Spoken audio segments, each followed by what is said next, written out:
Kata Nabi, kalau sholatnya ingin sempurna dimulai dari wudhu. Yang pokok dalam wudhu itu ada 4. Sisanya sunnah. Awas, kalau yang 4 ini tidak sempurna maka batal wudhunya. 1. Faghsilu wujuhakum, basuh wajahnya.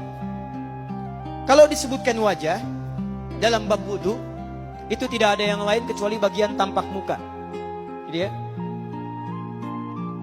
kalau yang punya jenggot, itu termasuk janggutnya di selai-selai. Sifat wudhu cuma ada 3. 1, pakai keran. 2, pakai gayung. 3, air yang mengalir. Ya, seperti di sungai ada air mengalir itu nggak ada masalah. Tapi kalau menggunakan gayung atau semisalnya, Nabi itu diriwayatkan dalam hadis itu sangat menghemat air. Bahkan pernah beliau kemudian berwudu, kalau kita kemudian hitung itu hanya sejumlah Pak, seaqua gelas Pak, cukup. Atau yang kedua menggunakan keran ya. Kalau sekarang kita ada keran, contoh ini kerannya. Ya. Kerannya agak tinggi sedikit. Dan kita sesuaikan. Ambil airnya. Misal contoh, ghosala. Ghosala itu bukan ditumpahkan, ambil air, tumpahkan di tempat yang akan dibasuh gini. Yang telunjuk itu kemudian menghapus atau menghilangkan kotoran di sela-sela mata, contoh. Yang jempol menghilangkan kotoran di sela-sela telinga bagian belakang di sini. Ya. Kalau misalnya saya mulai ambil airnya, kemudian saya tumpahkan di sini. Yang telunjuk membersihkan di jari-jari di sini, di sela-sela mata. Yang jempol kemudian membersihkan di sela-sela di bawah telinga sini. Kemudian di selesai. 1. Tahan sebentar ya, ini praktek dulu sebentar. 2. Wa aidiakum ilal marafiq, ini yang sering keliru.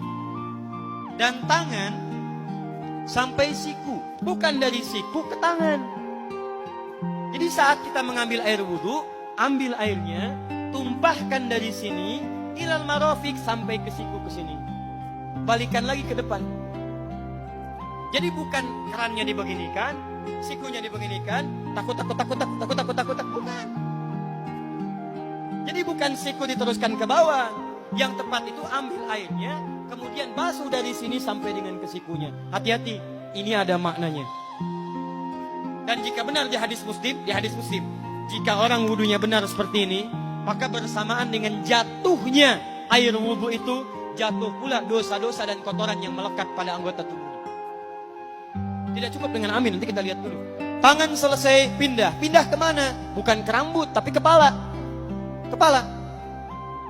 Jadi dalam bab wudu yang diusap bukan rambutnya, kepalanya. Itulah keadilan Allah. Kalau yang diusap kepalanya, semua manusia yang hidup pasti punya kepala. Tapi kalau yang diusap rambutnya, ada ketidakadilan. Karena tidak semua orang punya kepala, punya rambut. Tuh. Nah sekarang lihat sini. Ketika kita diminta mengusap kepala, bahasanya masaha. Masaha itu begini. Ini cek punten. Bismillah. Ini ya. Ambil airnya, tumpahkan, baru kemudian diusapkan ke kepalanya. Paham ya? Kalau yang ghosala, ambil, tumpahkan di tempat yang akan dibasuh. Tapi kalau masaha, hati-hati. Ambil airnya, tumpahkan, baru diusap. Jadi bukan diambil air, tumpahkan di kepala. Yang dibasuh kepalanya bukan rambutnya. Jadi kalau ada laki-laki sudah dandan, sisiran, rapi, tiba-tiba keran dibuka, yang diusap cuma rambutnya, ulak, itu batal wudunya. Tidak sah. Terus diulang. Terakhir kaki dibasuh sampai dengan bagian mata kakinya, dan ini tidak perlu saya terangkan karena mudah bagi kita untuk mempraktekannya. Tapi yang ingin saya jelaskan satu ini saja. Perhatikan baik-baik. Yang 4 ini wajib wudu. Tambahannya sunnah. Niat dimasukkan dalam wajibnya. Lihat sini. Kumur-kumur sunnah.